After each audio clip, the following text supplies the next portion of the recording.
मैं हूँ राजा, स्वागत करता हूँ आपका अपने यूट्यूब चैनल राजा टेक में। तो दोस्तों, ये मेरा ऑब्जेक्टिव क्वेश्चन सीरीज चल रहा है जिसमें कि मैंने थर्मोडायनेमिक्स और आईसी इंजन पर ऑलरेडी वीडियो बना चुका हूँ, सारे इंपॉर्टेंट क्वेश्चन कर चुका हूँ। अगर वो वीडियो आप मेरा नहीं देखे हैं तो मेरे चैनल पे के प्लेलिस्ट में जाके देख सकते हैं, और उसका प्लेलिस्ट भी बना हुआ है, तो मेरे चैनल पे जाके देख सकते हैं, ठीक है। और ये जो मेरा सब्जेक्ट है, मैंने फ्लूइड मैकेनिक्स स्टार्ट किया हूँ, और फ्लूइड मैकेनिक्स का पार्ट फर्स्ट है, और इसका सेकेंड पार्ट भी कल आ जाएगा। तो पहले पार्ट फर्स्ट आप देख लीजिए, अगर अच्छा लगे तो लाइक और शेयर कर दीजिए, और चैनल को भी सब्सक्राइब कर लीजिएगा, ठीक है। तो चलिए शुरू करते हैं।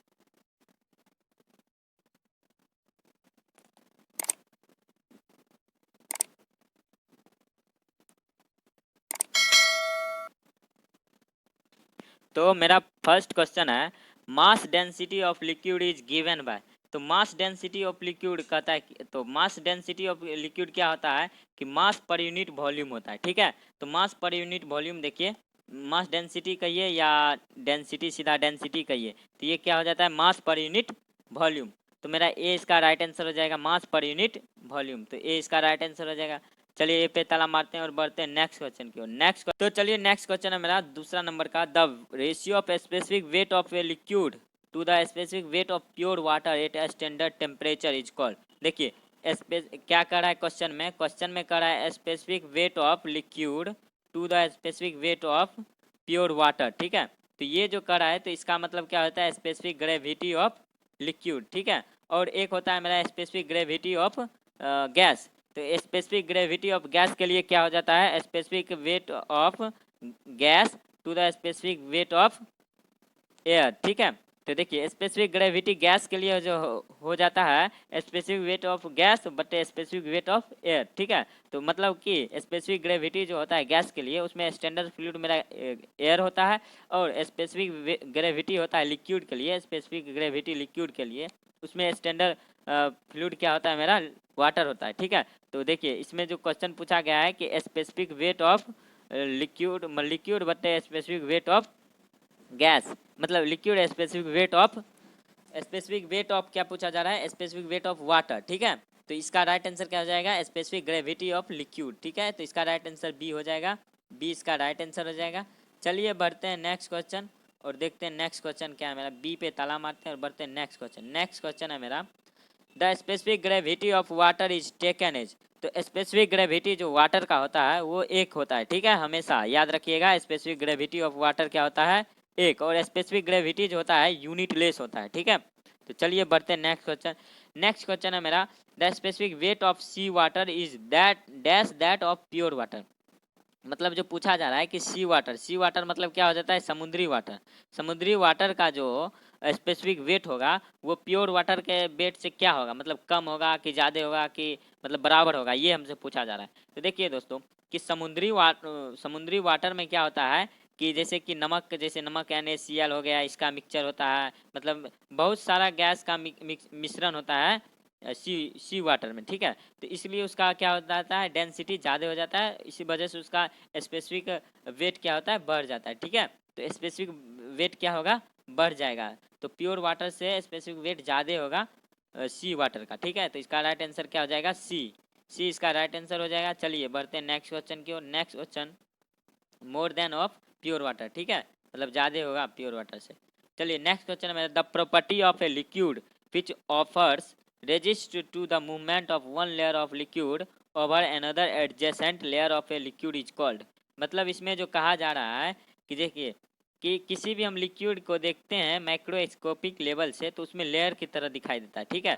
तो कह रहा है कि जैसे एक ये मेरा लेयर है, फर्स्ट लेयर, वो सेकेंड लेयर को रेजिस्ट करता है, फिर सेकेंड लेयर थर्ड लेयर को रेजिस्ट करता है, मतलब फॉलो होने में जो रेजिस्ट कर रहा है वैसे रेजिस्ट किसके वजह से हो रहा है, ठीक है। तो वो जो मतलब अंदर का प्रॉपर्टी होता है रेजिस्ट करने का, लेयर का प्रॉपर्टी जो होता है, ऐसे प्रॉपर्टी को क्या कहते हैं, विस्कोसिटी कहते हैं, ठीक है। एडजेसेंट लेयर से जो मेरा दूसरे लेयर को रोकता है, रेजिस्ट करता है फॉलो होने में, तो उसे हम क्या कहते हैं, विस्कोसिटी कहते हैं, ठीक है। तो इसका राइट आंसर क्या हो जाएगा, डी इसका राइट आंसर हो जाएगा, विस्कोसिटी। चलिए बढ़ते हैं नेक्स्ट क्वेश्चन की ओर। नेक्स्ट क्वेश्चन है मेरा, kinematics viscosity is equal to. देखिए काइनामेटिक विस्कोसिटी होता है, रेशियो होता है dynamic viscosity to the density का, ठीक है।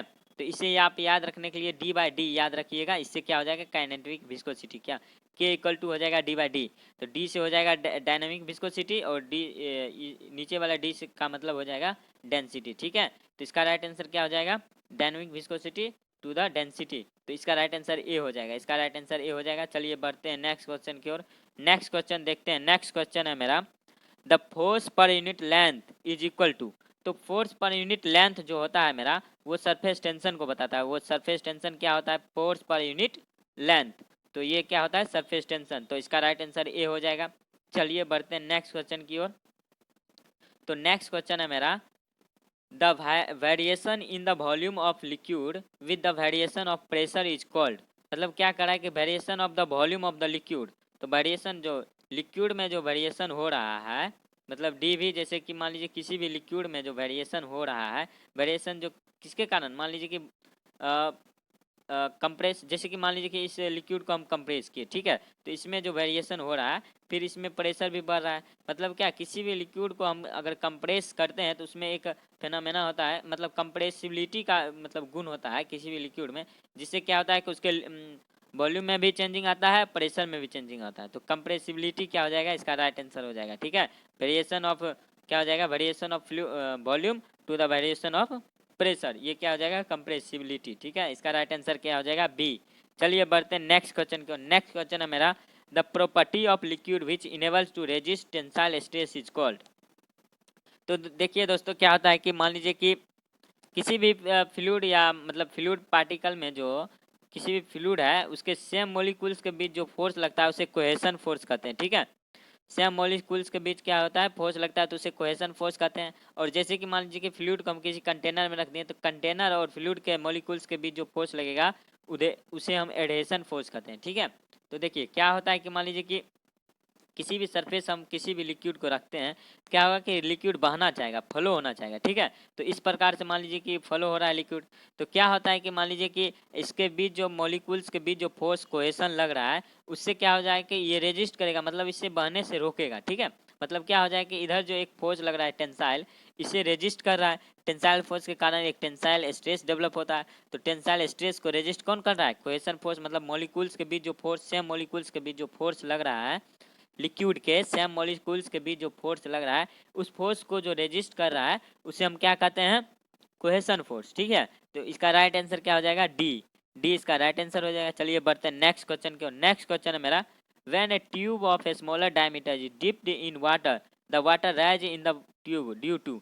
मतलब क्या कर रहा है कि जब किसी भी वाटर में एक ट्यूब को डाला जाता है, ठीक है, जैसे कि वाटर हो गया कंटेनर में, और एक मतलब थिन, बहुत ही पतला डायमीटर का रहेगा। ठीक है, तो उसमें क्या होता है कि वाटर कुछ, जैसे ये लेयर है वाटर का, तो इससे क्या हो जाता है, कुछ ऊपर तक ये वाटर मतलब रेज कर जाता है। ठीक है, तो ऐसी फेनामेना को क्या कहते हैं, कैपिलरिटी कहते हैं। ठीक है, इसका राइट आंसर क्या हो जाएगा, सी। सी, ऐसी फेनामेना क्या हो जाएगा, कैपिलरिटी। कैपिलरिटी इसका सी राइट आंसर हो जाएगा। चलिए बढ़ते हैं नेक्स्ट क्वेश्चन की ओर। नेक्स्ट क्वेश्चन है मेरा, when a tube of a smaller diameter is dipped in water, the water rise in the tube with an upward surface। तो क्या होता है कि जैसे कि मान लीजिए कि एक कंटेनर है, उसमें मान लीजिए वाटर भरा हुआ है, वाटर भरा हुआ है, उसमें एक ट्यूब हम डालते हैं थिन डायमीटर का।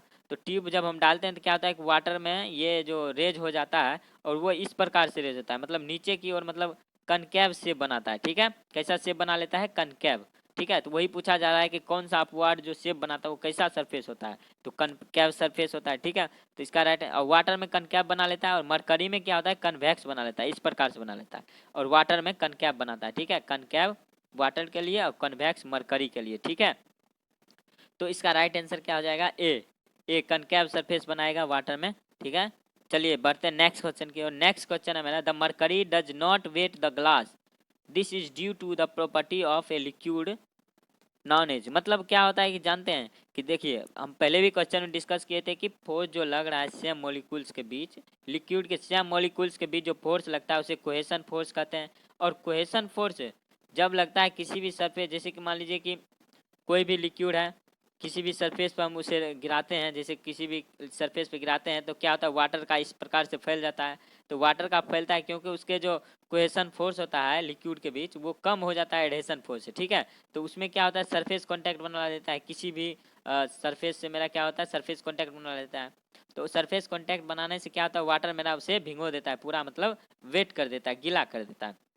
लेकिन क्या होता है कि मरकरी में क्या होता है कि उसके जो कोहेशन फोर्स जो होता है उसके मॉलिक्यूल्स के बीच बहुत ही ज़्यादा होता है। तो क्या होता है किसी भी सरफेस पर हम जाते हैं तो क्या होता है उसका जो फोर्स होता है उससे इतना ज़्यादा होता है कि एडहेशन फोर्स के कारण जो उधर फैलेगा उसे उससे ज़्यादा कोहेशन फोर्स हो जाता है। ठीक है, तो कोहेशन फोर्स के कारण क्या होता है कि वो फैल नहीं पाता है तो क्या होता है किसी भी सरफेस से मात्र पॉइंट कांटेक्ट बनाता है, और पॉइंट कांटेक्ट बनाने की वजह से वो मेरा क्या होता है किसी भी सरफेस को वेट नहीं कर पाता है, मतलब गीला नहीं कर पाता है। ठीक है, तो इसका क्या राइट आंसर हो जाएगा कोहेशन। इसका कारण क्या हो जाएगा कोहेशन। ठीक है, तो कोहेशन के कारण क्या हो जाएगा ये गीला नहीं कर पाएगा। ठीक है, चलिए बढ़ते हैं नेक्स्ट क्वेश्चन। नेक्स्ट क्वेश्चन है मेरा, with an increase in the size of tube the rise of depression of liquid in the tube due to surface tension will be. मतलब कह रहा है कि अगर हम ट्यूब के साइज को बढ़ाते हैं तो उसका जो राइज हो रहा है मतलब वाटर का जो, जैसे मान लीजिए कि किसी भी लिक्विड में हम वाटर मतलब ट्यूब डालते हैं तो क्या होता है वाटर में, जैसे वाटर में हम ट्यूब डालते हैं तो क्या होता है वो आगे बढ़ जाता है मतलब फैल जाता है। ठीक है, ऊपर की ओर मतलब आगे हो जाता है, सरफेस से ज़्यादा ऊपर हो जाता है। ठीक है, मतलब उससे क्या होता है कि इंक्रीज कर जाता है। ठीक है, तो ये एच मान लीजिए कि एच हार्ट तक इंक्रीज किया तो एच को निकालने का फॉर्मूला क्या होता है, एच इक्वल टू होता है 4 सिग्मा। सिग्मा क्या होता है सरफेस टेंशन और कॉस थीटा हो जाता है। ठीक है, और थीटा मेरा क्या हो जाएगा कॉन्टैक्ट एंगल हो जाएगा। ठीक है, और नीचे में क्या होता है डायमीटर बट्टे वेट स्पेसिफिक वेट। ठीक है, डायमीटर बट्टे स्पेसिफिक वेट। तो इसमें जो कर रहा है कि इंक्रीज साइज, तो साइज को इंक्रीज मतलब डायमीटर को इंक्रीज किया जा रहा है, मतलब ये नीचे वाले पोर्शन मतलब डायमीटर को इंक्रीज किया जा रहा है तो एच में क्या होगा घटेगा, ये डिक्रीज होगा। ठीक है, डायमीटर अगर मान लीजिए कि कैपिलरी की साइज, तो कैपिलरी की साइज जो हम मतलब ट्यूब की साइज, तो ट्यूब की साइज हम कैसे बढ़ाएंगे डायमीटर के साइज से, मतलब डायमीटर उसको बढ़ाना पड़ेगा, और डायमीटर जब भी बढ़ेगा तो क्या होगा वो जो वाटर का जो राइज होगा वो घट जाएगा मतलब डिक्रीज हो जाएगा। ठीक है, और उसमें मान लीजिए कि किसी भी जानते हैं कि नीचे वाला अगर बढ़ता है तो क्या हो जाएगा ये घटेगा, और ऊपर वाला बढ़ेगा तो क्या होगा ये बढ़ेगा। ठीक है, एच बढ़ेगा, तो डायमीटर बढ़ रहा है, डायमीटर बढ़ने के कारण क्या होगा ये घटेगा। ठीक है, तो इसका राइट आंसर क्या हो जाएगा डिक्रीज। डिक्रीज इसका राइट आंसर हो जाएगा। चलिए सी इसका राइट आंसर हो जाएगा। चलिए बढ़ते हैं नेक्स्ट क्वेश्चन की, और नेक्स्ट क्वेश्चन है मेरा the unit of surface tension. तो सरफेस टेंशन का फॉर्मूला हम जानते हैं कि फोर्स पर यूनिट लेंथ, तो फोर्स का मतलब यूनिट हो जाता है न्यूटन, और लेंथ का यूनिट हो जाता है मीटर, तो न्यूटन पर मीटर हो जाएगा इसका राइट आंसर। ए हो जाएगा इसका राइट आंसर न्यूटन पर मीटर, तो इसका राइट आंसर क्या हो जाएगा ए। चलिए बढ़ते हैं नेक्स्ट क्वेश्चन की, और नेक्स्ट क्वेश्चन है मेरा an ideal flow of any fluid must satisfy. मतलब क्या आइडियल फ्लो जो है किसी भी फ्लूइड का वो किसको सेटिस्फाई करता है, तो आइडियल फ्लो जो है मेरा कंटिन्यूटी इक्वेशन को सेटिस्फाई करता है, डी को सेटिस्फाई करता है। ठीक है, तो इसका राइट आंसर क्या हो जाएगा कंटिन्यूटी इक्वेशन। चलिए बढ़ते हैं नेक्स्ट क्वेश्चन की, और नेक्स्ट क्वेश्चन है मेरा अन आइडियल फ्लूइड। तो आइडियल फ्लूइड क्या होता है, तो आइडियल फ्लूइड जो होता है उसमें क्या होता है विस्कोसिटी नहीं होता है, वो एक इनकम्प्रेसिबल फ्लूइड होता है। ठीक है, तो ये सब गुण होता है आइडियल फ्लूइड का। तो देखिए इसमें क्या क्या ऑप्शन दिया गया है, देखिए both incompressible and non viscous होता है। ठीक है, मतलब विस्कोसिटी उसमें नहीं होता है, वो नॉन विस्कस होता है। ठीक है, तो इसका डी इसका राइट आंसर हो जाएगा, डी इसका राइट आंसर हो जाएगा। चलिए बढ़ते हैं नेक्स्ट क्वेश्चन की ओर। नेक्स्ट क्वेश्चन है मेरा pascal second is the unit of. तो दोस्तों पास्कल सेकंड जो यूनिट पूछा जा रहा है, तो पास्कल सेकंड जो होता है यूनिट डायनेमिक विस्कोसिटी का यूनिट पास्कल सेकंड होता है। ठीक है, और काइनेमेटिक विस्कोसिटी का यूनिट क्या हो जाता है, काइनेमेटिक विस्कोसिटी का यूनिट हो जाता है मीटर स्क्वायर पर सेकंड। ठीक है, मीटर स्क्वायर पर सेकंड काइनेमेटिक विस्कोसिटी का हो जाता है।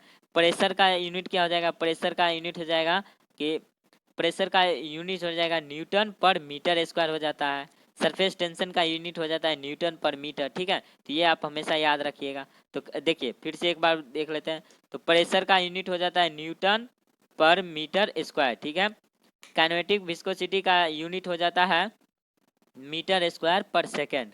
डायनेमिक विस्कोसिटी का हो जाता है पास्कल सेकेंड, जो कि मेरा क्वेश्चन में भी दिया गया है। और पास्कल सेकेंड और एक और यूनिट होता है न्यूटन मीटर स्क्वायर। ठीक है, इस मतलब ये डायनेमिक विस्कोसिटी का एक और यूनिट यही हो जाता है न्यूटन मीटर स्क्वायर। ठीक है, और सरफेस टेंशन का एक यूनिट होता है न्यूटन मीटर। ठीक है, न्यूटन पर मीटर। ठीक है, तो इसका राइट आंसर क्या हो जाएगा काइनेमेटिक मतलब पास्कल सेकंड, इसका राइट आंसर हो जाएगा डायनेमिक विस्कोसिटी। ठीक है, तो डायनेमिक विस्कोसिटी राइट आंसर हो जाएगा। चलिए इस पे मारते हैं ताला डायनेमिक विस्कोसिटी। चलिए डायनेमिक विस्कोसिटी चलते हैं नेक्स्ट क्वेश्चन। नेक्स्ट क्वेश्चन है मेरा hydrometer is use to determine. तो हाइड्रोमीटर किसको निकालता है, ठीक है, तो हाइड्रोमीटर जो है मेरा स्पेसिफिक ग्रेविटी ऑफ लिक्विड को बताता है, ठीक है, वो मेजर करने का काम आता है। ये एक डिवाइस होता है हाइड्रोमीटर, जो कि मेरा स्पेसिफिक ग्रेविटी ऑफ लिक्विड को मेजर करता है, ठीक है। तो इसका राइट आंसर क्या हो जाएगा, सी इसका राइट आंसर। बढ़ते हैं नेक्स्ट क्वेश्चन। नेक्स्ट क्वेश्चन है मेरा 1 स्टोक इज इक्वल टू। तो दोस्तों देखिए, स्टोक जो होता है मेरा काइनेमेटिक विस्कोसिटी का CGS यूनिट स्टोक होता है, ठीक है। और ये स्टोक हमसे पूछा जा रहा है स्टोक किसके बराबर होगा। तो स्टोक जो होता है मेरा 1 सेंटीमीटर स्क्वायर पर सेकेंड के बराबर होता है, ठीक है। तो अब देखिए सेंटीमीटर स्क्वायर, दोस्तों यहाँ पे जो ये इस प्रकार से जो लिखा गया है तो इसको स्क्वायर समझिएगा, ठीक है। तो देखिए 1 सेंटीमीटर स्क्वायर पर सेकेंड, तो 1 सेंटीमीटर स्क्वायर पर सेकेंड, ये नंबर मेरा राइट आंसर हो जाएगा। मतलब क्या हो जाएगा, 1 स्टोक इक्वल टू हो जाएगा 1 सेंटीमीटर स्क्वायर पर सेकेंड। चलिए बढ़ते हैं नेक्स्ट क्वेश्चन, और आखिरी क्वेश्चन है मेरा इस लेक्चर का। तो चलिए देखते हैं नेक्स्ट क्वेश्चन क्या है। तो नेक्स्ट क्वेश्चन है मेरा the dimensions of the surface tension. तो सरफेस टेंशन की डायमेंशन पूछा जा रहा है, ठीक है। तो सरफेस टेंशन की डायमेंशन, तो पहले हम जानते हैं कि सरफेस टेंशन का फॉर्मूला क्या होता है, फोर्स पर यूनिट लेंथ, ठीक है। तो देखिए फोर्स का डायमेंशन क्या हो जाएगा, फोर्स का डायमेंशन हो जाता है मीटर लेंथ T-2 हो जाता है, ठीक है, T⁻²। और लेंथ का लेंथ से लेंथ कैंसिल हो जाएगा, मतलब क्या हो जाएगा, मीटर लेंथ पर 0 हो जाएगा और T-2 हो जाएगा, ठीक है। मतलब क्या हो जाएगा, मीटर लेंथ पर 0 और T-2। तो ये मेरा हो जाएगा डायमेंशन ऑफ सरफेस टेंशन। तो ये देखते हैं ऑप्शन में, देखिए मीटर T², ये तो गलत हो जाएगा फर्स्ट नंबर। मीटर, देखिए मीटर पे 1 है तो 1 तो ठीक है। एल पर 0 है, देखिए एल पर 0 है, ठीक है, ये एल पे 0 है, फिर T पे -2 है, ठीक है। तो इसका राइट आंसर क्या हो जाएगा, बी इसका राइट आंसर हो जाएगा, मीटर लेंथ T⁻², बी इसका राइट आंसर हो जाएगा। चलिए इसके साथ अपने वीडियो को, लेक्चर को समाप्त करता हूँ और मिलते हैं नेक्स्ट वीडियो में। Thank you, bye.